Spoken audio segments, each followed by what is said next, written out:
하나님 말씀은 사도행전 11장 22절로 26절까지 보겠습니다. 신약성경 사도행전 11장 22절로 26절. 제가 받들어 읽겠습니다. 예루살렘 교회가 이 사람들의 소문을 듣고 바나바를 안디옥까지 보내니 그가 이르러 하나님의 은혜를 보고 기뻐하여 모든 사람에게 굳건한 마음으로 주와 함께 머물러 있으라 권하니, 바나바는 착한 사람이요 성령과 믿음이 충만한 사람이라. 이에 큰 무리가 주께 더하여 지더라. 바나바가 사울을 찾으러 다수에 가서 만나매 안디옥에 데리고 와서 둘이 교회에 1년간 모여 있어 큰 무리를 가르쳤고, 제자들이 안디옥에서 비로소 그리스도인이라 일컬음을 받게 되었더라. 아멘. 사도행전의 저자는 누가 저자일까요? 문제의 답이 있죠? 사도행전의 저자는 누가예요. 잘 알고 계시죠? 그래서 누가복음은 제1행전, 사도행전은 누가의 제2행전이다. 그래서 누가복음은 이제 전편, 그리고 사도행전은 후편, 이렇게 누가의 기록으로 사도행전이 기록됐습니다. 누가 기록했다고요? 누가요? 누가. 근데 누가는 직업이 의사였어요. 그리고 역사가였습니다. 그래서 사도행전을 문학적 장르로다가 우리가 이해한다면 그 냉철하고 아주 뭐랄까 예민한 그런 의사의 손길로서, 또한 전체적인 맥락을 잘 아우를 수 있는 역사가로서 이 글을 썼기 때문에 제가 이렇게 장르를 용어로 만들었어요. 논리적인 역사 기록서. 그러니까 논설문이 아니에요. 그런데 논리적이다.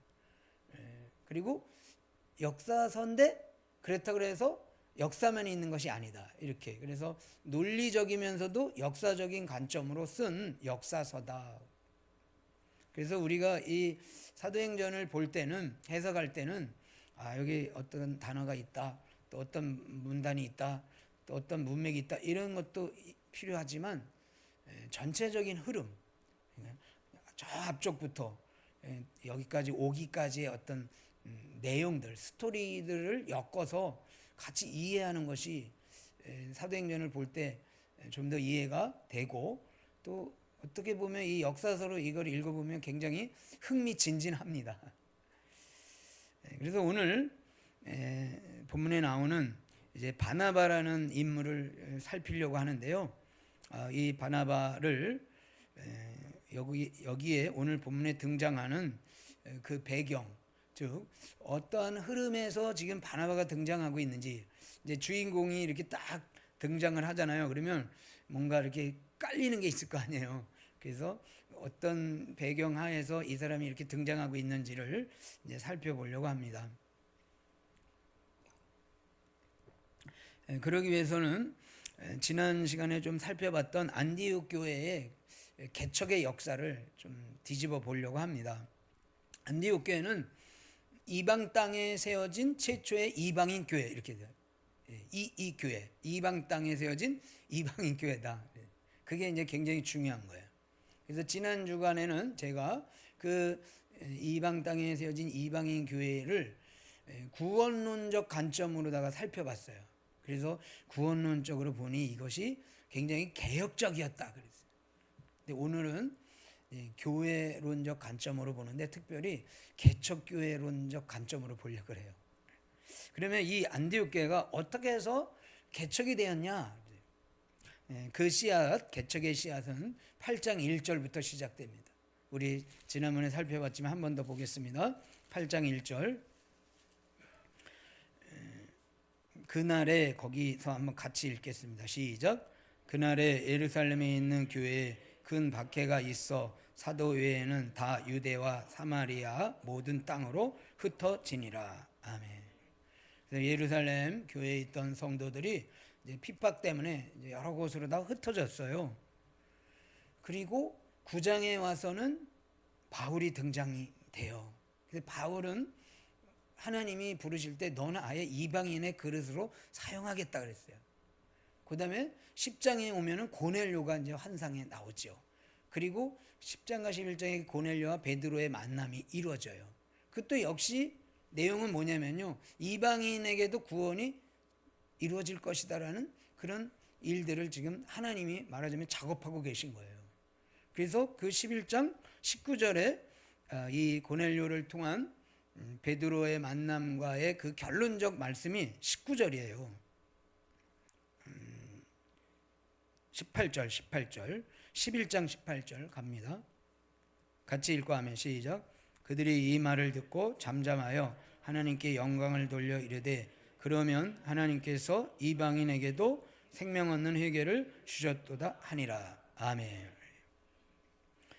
생명 얻는 회개를 이방인에게도 주셨다.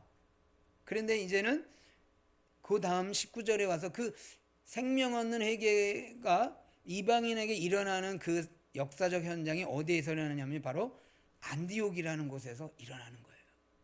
그래서 안디옥 교회가 이방 땅에 이방인들이 모여서 교회가 개척되는 그 역사가 바로 19절로 이어지고 있는 것입니다.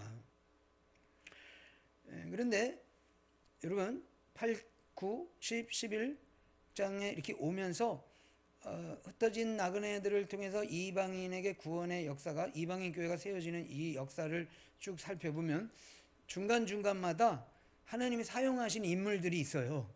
그렇죠? 처음에 사용한 인물은 예루살렘 교회에 흩어진 무명의 용사라 그랬어요. 제가 그 무명의 용사를 사용했고 그 와중에 사울을 다메섹 도상에서 회심시키시는 일을 해요. 그리고 고넬료를 환상, 베드로를 환상, 그래서 그 작업들을 쭉 이어가고 계신 거예요. 그래서 안디옥 교회가 이제 개척이 됐는데 이 교회가 지금 부흥이 일어나고 있을 때 그런 하나님이 어떤 한 사람 한 사람을 때마다 일마다 이렇게 세워주시면서 교회를 세워가시는데 그때 이 누구의 오늘 살펴볼 바나바가 바로 그때 등장하고 있는 것이다. 그러면 여기서 우리가 생각할 것은 무엇이냐면요. 그러면 바나바는 어떤 일로 이제 하나님이 등장시키냐 그거예요. 주인공인데 이 주인공이 될 때 뭘 할 건가? 그것이 오늘 본문의 내용인 겁니다. 그러면 주인공을 하나님이 왜 불러서 여기서 지금 안디옥 교회에다가 데려와 가지고 어떤 일을 시키시는가 볼게요. 11장 22절 읽습니다. 시작. 교회가 이 사람들의 소문을 듣고 바나바를 안디옥까지 보내니. 아멘. 예루살렘 교회에 소문이 들렸어요. 어떤 소문이 들렸냐면요. 저 멀리 안디옥이라는 도시에 당시 로마의 3대 도시 그 도시에 교회가 세워졌는데 엄청난 지금 부흥이 일어나고 있다. 그래서 누군가가 한번 가봐야 되겠다. 그래서 바나바를 보내는 거예요. 그래서 11장 22절을 제가 이렇게 해석을 합니다. 예루살렘 교회가 안디옥 교회의 개척 소식을 듣고 바나바를 안디옥 교회에 시찰하러 보내니 이렇게 하는 거예요. 시찰. 그러니까는 시찰이라는 건 뭐예요? 그 교회가 개척됐다고 그랬는데 성도들이 몰려오고 있다고 그랬는데 그 교회 한번 살펴보라 가서. 그래서 시찰 위원으로다가 바나바를 보내는 거예요.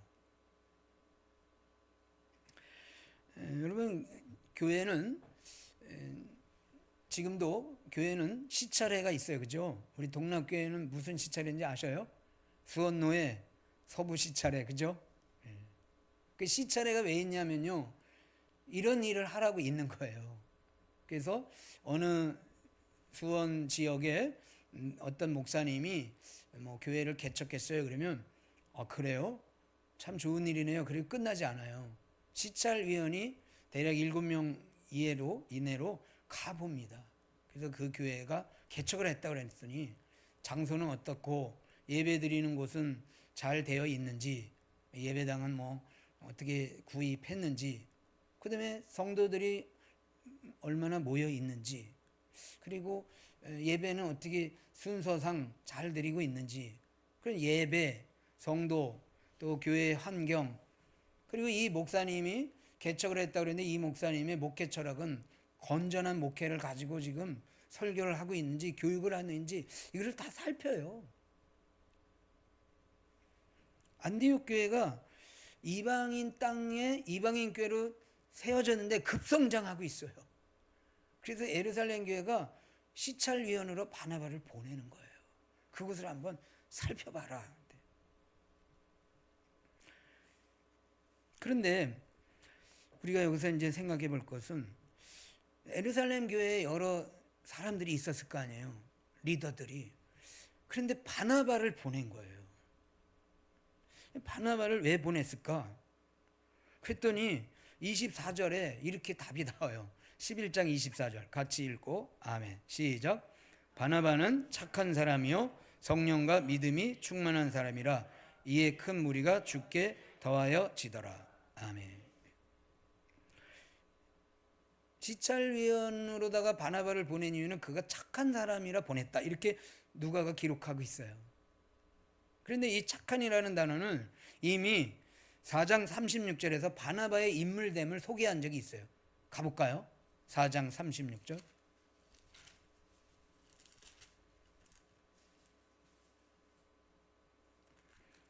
찾으셨으면 같이 읽고 아멘. 시작.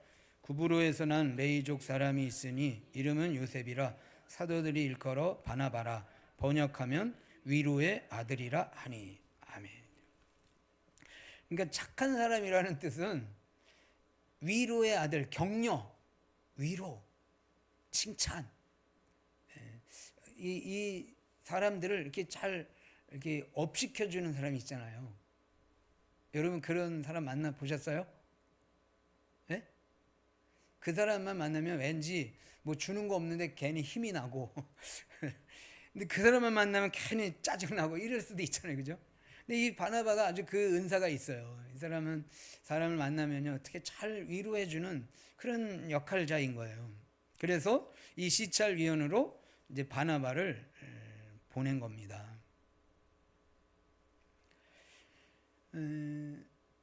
이렇게 질문이 생길 수 있어요.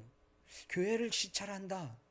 건강한 교회인지 온전한 교회인지 또는 급성장하고 있는데 혹시 이단의 요소는 없는지 뭐 이런 것을 시찰하러 가는데 착한 사람이 갔다. 여러분 어때요? 시찰을 한다 그러면 검사 같은 사람, 판사 같은 사람 또는 뭐 이렇게 그런 신학적으로 아주 냉철한 사람 이런 사람들이 가서 구석구석 이걸 잘 살펴야 되지 않아요? 그런데 그것보다는 그냥 위로를 해줄 수 있는 사람을 보냈다 그거예요.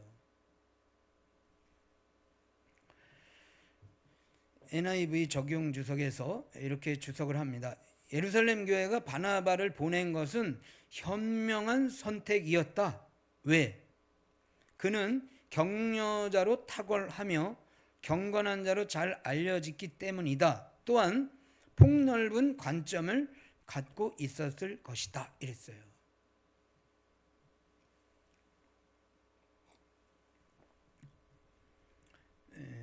그러더라도 폭넓고 또 격려자로다가 이렇게 탁월성이 있어도 우리 마음 안에는 여전히 그래도 좀 냉철하고 바르게 시찰하고 바른 신학과 바른 교회를 세우는 것에 대해서 잘 살필 수 있는 사람이 있어야 되지 않냐. 네.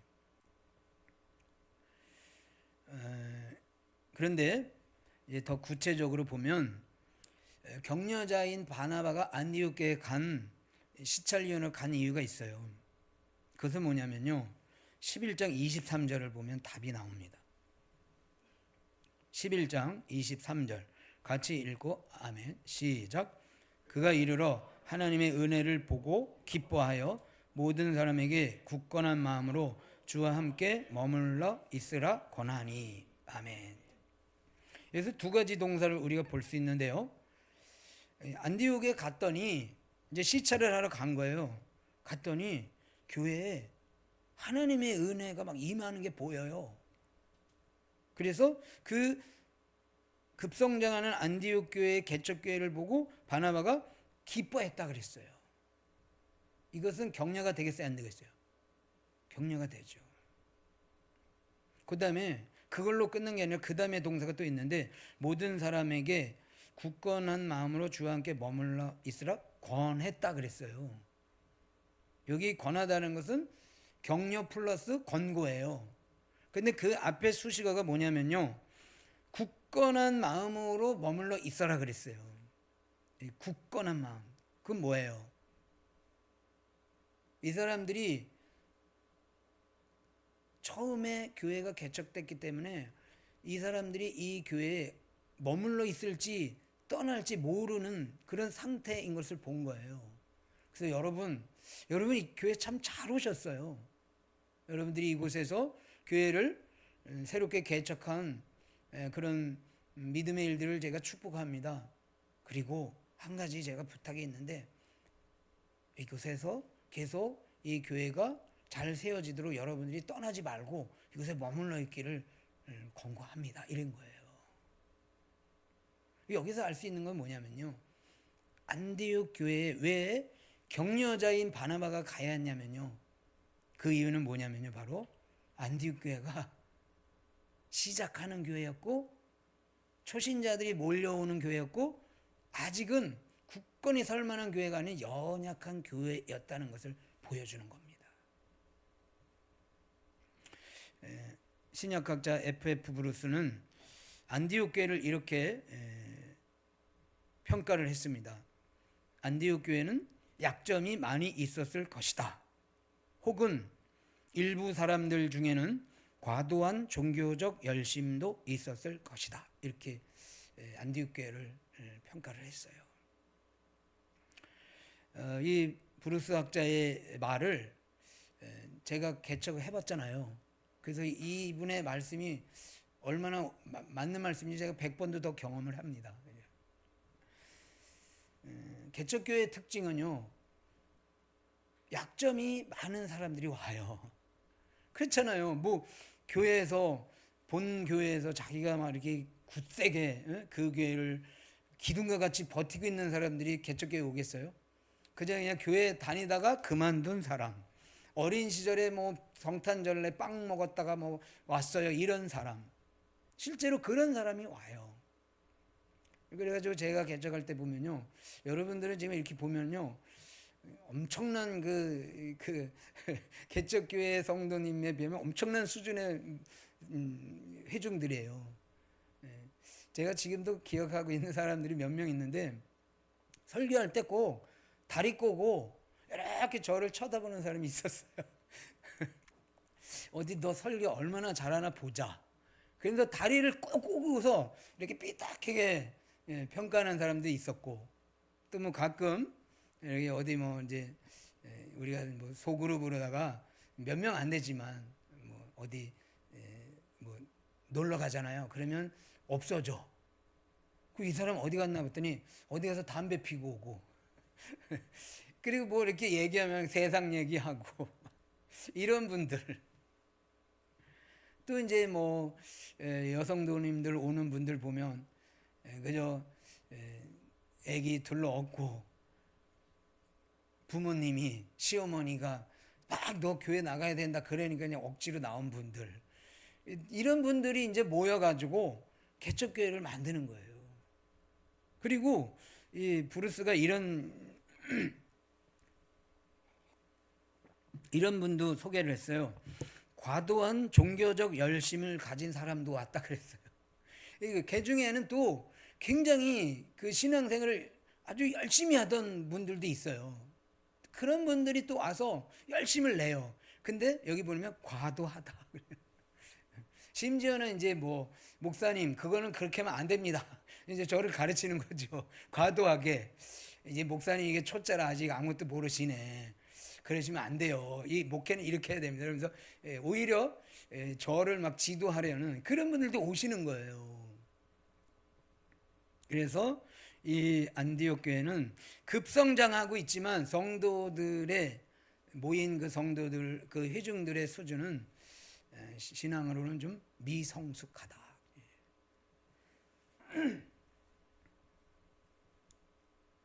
그래서 이 미성숙한 성도들이 모여 있는 교회에 누구를 보내야 될까? 격려자를 보내야 되는 거예요. 그 미성숙한 교회가 가지고 뭐 찬송을 그런 식으로 부르면 됩니까? 뭐 기도를 그렇게 뭐 개인 기도하듯이 하면 됩니까? 뭐 예배를 왜 이렇게 합니까? 막 그 수준 높은 눈으로다가 그 교회를 보면요 다 낙제 점수고 이 교회는 이제 문 닫아야 됩니다. 이렇게 평가 내릴 수도 있잖아요. 교회가 아닌 거예요 어떻게 보면.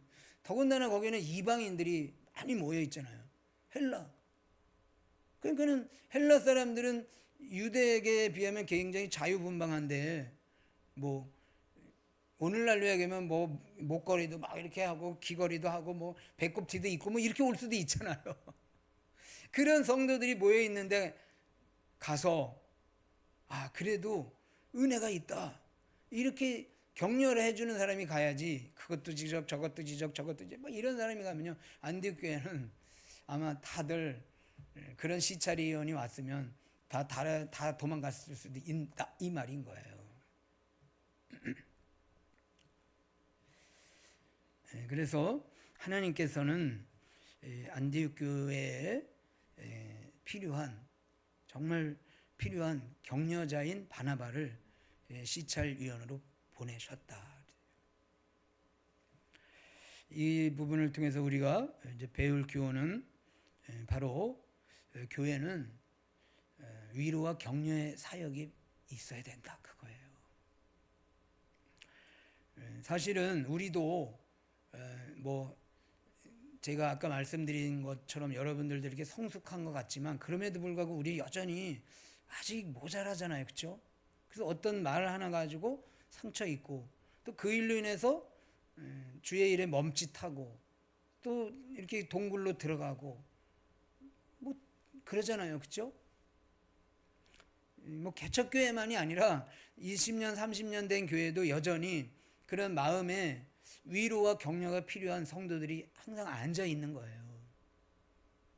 그래서 저와 여러분들이 이 바나바와 같이 서로에게 위로자가 되고 격려자가 되고 좀 부족한 점에 있어서 하나님의 은혜를 잘 살피고 그 은혜로 당신이 하나님의 은혜로 지금 이렇게 그 모습이 너무 아름답습니다.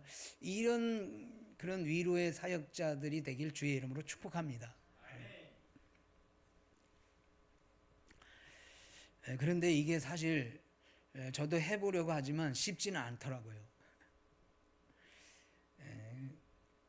그래서 격려 좀 하자, 또 칭찬 좀 하자.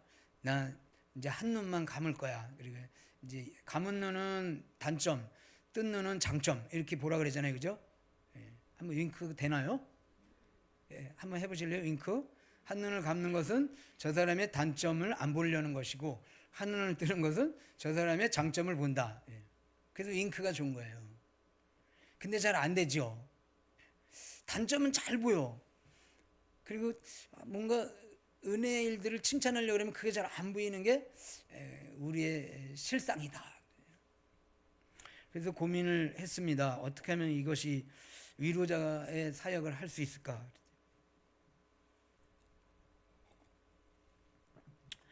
사도행전 강해서를 쓴 스프로울 목사님이 오늘 본문을 아주 이렇게 좀 예리하게 적용을 했어요. 근데 그 적용을 어디다가 연결을 했냐면요, 소요리 문답에다가 연결을 했어요. 소요리 문답 81문인데 81번째 질문이 이거예요. 십계명이 금하는 바는 무엇인가요? 그랬어요. 십계명 아시죠? 마지막 10번째 계명, 이웃을 탐내지 말라. 답은 이겁니다. 제 십계명은 우리 소유에 만족하지 못하는 것과 우리 이웃이 가진 좋은 것을 시기하거나 슬퍼하는 것과 그가 가진 모든 것에 대한 모든 정돈되지 않은 감정이나 정동을 금한다. 이제 스프롤 목사님의 그 설교집을 솔로몬사라는 곳에서 번역을 했는데 번역을 좀 어렵게 했어요. 그런데 그 어려운 단어를 쓴 이유가 있어요. 소요리 문답에 대한 번역들은 여러 번역본이 많이 나오는데 이 솔로몬서에 나온 번역본은 이렇게 썼어요. 다시 한번 읽어드릴게요. 마지막 그러면 그가 가진 모든 것, 그러니까 이웃이 가진 것에 대한 모든 정돈되지 않은 감정, 그리고 정동을 금한다 이랬어요. 그래서 정동이 뭔가 제가 국어사전을 찾아봤더니 이렇게 나와요. 희루애락과 같이 일시적으로 급격히 일어나는 감정, 진행 중인 사고 과정이 멎게 되거나 신체 변화가 뒤따르는 강력한 감정 상태, 그것을 정동이라 그래요. 그래서 좀 어렵다 그래서 제가 좀 우리 자주 사용하는 말 뚜껑 열린다. 막 그 열 받으면 막 얼굴이 불그락불그락하고 막 머리에서 막 김이 나고 그러죠. 그런 적 있어요? 없어요? 다 정돈되고 살아요, 마음이? 그러니까는 내가 어떤 감정을 지금 이렇게 나가고 있는데 이 일 때문에 그 감정이 멈췄어. 그리고 막 흥분하고 막 이렇게 어떻게 할 바를 모르는 그런 불안한 심리적 상태를 말하는 거예요. 근데 그게 왜 이러냐면요, 바로 내 이웃이 너무 잘 되고 있는 거야.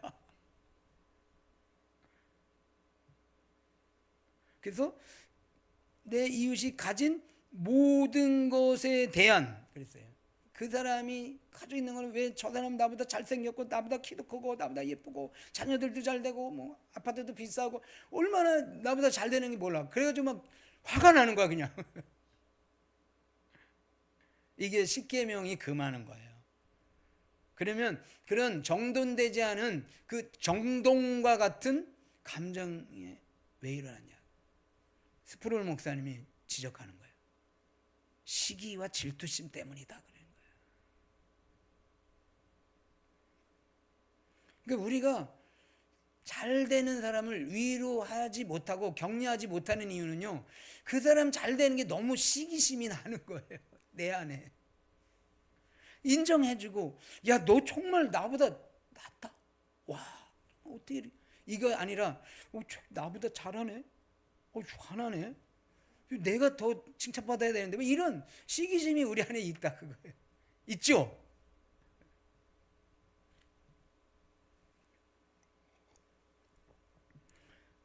그러면서 스프롤 목사님이 이런 권면까지 합니다.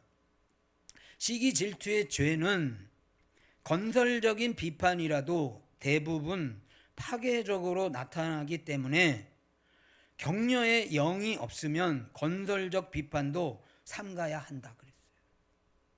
그러니까 우리는 너 잘되라고 내가 하는 얘기야. 그렇게 건설적 비판을 해도 그것은 결과는 파괴적이라는 거예요. 그래서 격려의 영, 성령께서 내 마음 안에 정말로 충만해서 그 일에 있어서 내가 너무 정말 이 마음을 감출 길이 없어서 하기 전까지는 비판하지 말라 그거예요.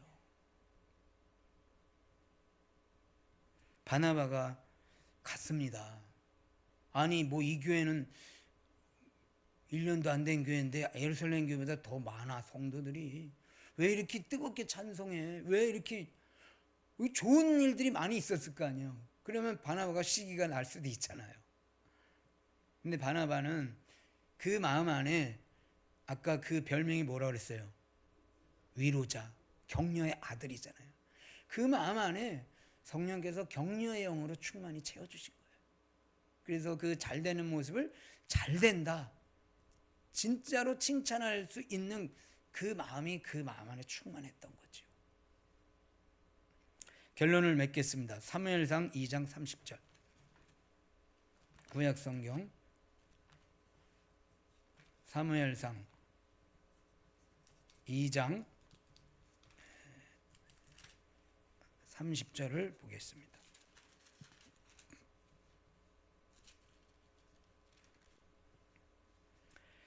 412페이지. 그러므로 이스라엘 하나님 나 여호와가 말하노라. 내가 전에 내 집과 내 조상의 집이 내 앞에 영원히 행하리라 하였으나 이제 나 여호와가 말하노니 결단코 그렇게 하지 아니하리라.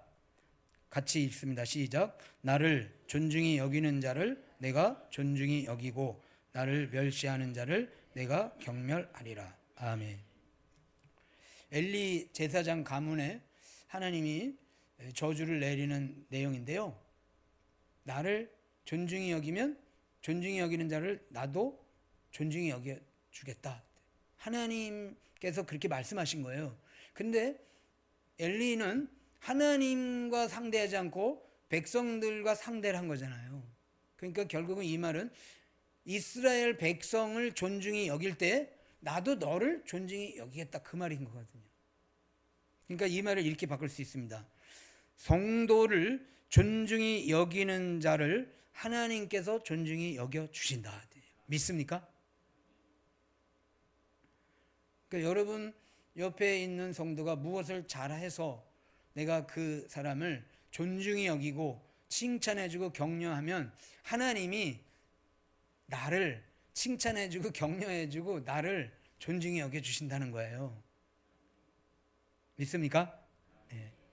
그래서 우리가 존중히 여기는 사역을 할 때 나도 존중을 받는다.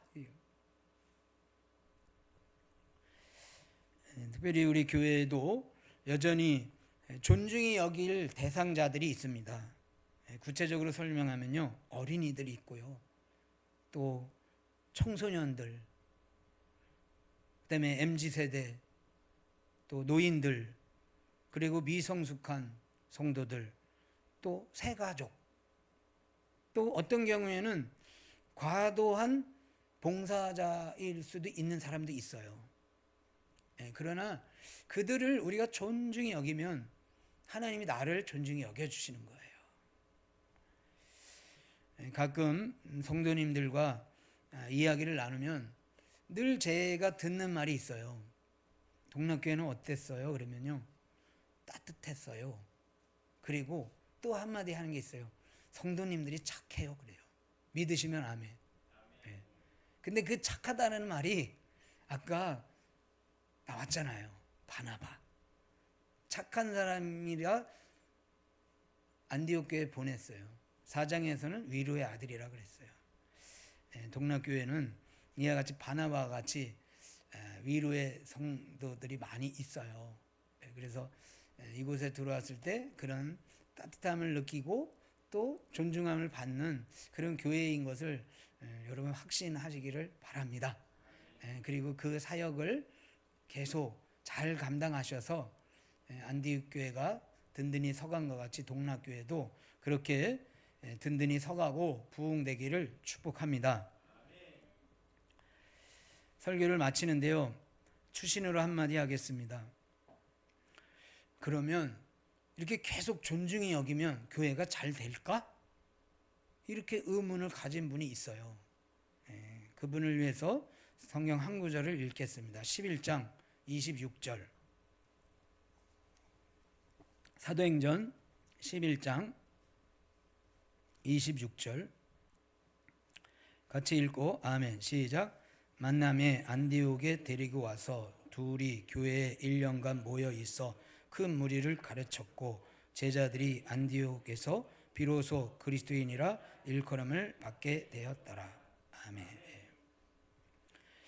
존중히 여기기만 하면 교회가 잘 될까?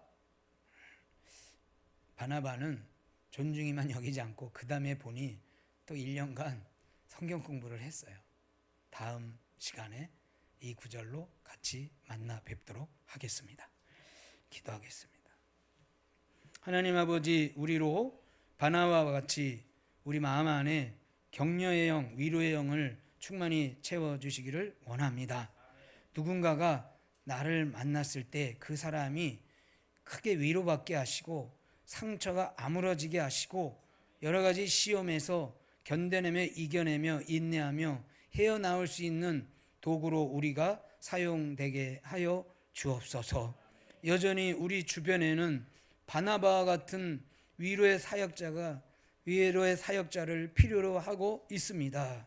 손잡아 주게 하시고 가슴으로 안게 하시고 그들로 더불어 함께 울며 기도하게 하시고 그러므로 말미암아 서로가 하나님 앞에 존중받는 자들 되게 하여 주옵소서. 감사하며 살아계신 예수님 이름으로 기도드리옵나이다. 아멘.